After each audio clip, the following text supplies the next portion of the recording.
In the small town of Willowbrook, there was an old mansion on the edge of a dense forest. It had been abandoned for decades, and the locals had long whispered about its dark history.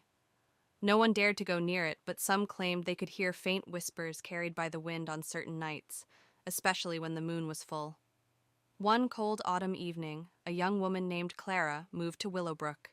She was an artist, seeking inspiration in the quiet beauty of the town. As soon as she arrived, the locals warned her to stay away from the mansion. "It's cursed," they said. "No good comes from going there." But Clara, skeptical of such superstitions, dismissed their warnings and decided to visit the mansion on her own. The moon hung high in the sky when Clara arrived at the mansion's gates.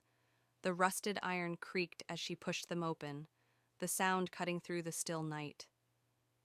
The mansion loomed before her, its windows black and empty, its stone walls covered in ivy. As she stepped closer, the air grew colder and a shiver ran down her spine. She ignored the feeling and pressed on, drawn by an inexplicable force. Inside, the mansion was a labyrinth of decaying rooms, each one darker and more oppressive than the last. The floorboards groaned underfoot, and the walls seemed to whisper as if the house itself were alive. Clara felt the hairs on the back of her neck stand up, but she couldn't stop now.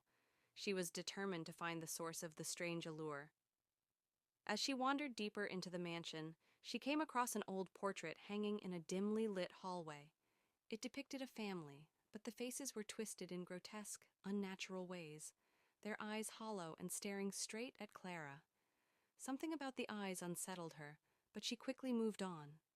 In the next room, Clara found a staircase leading to the basement.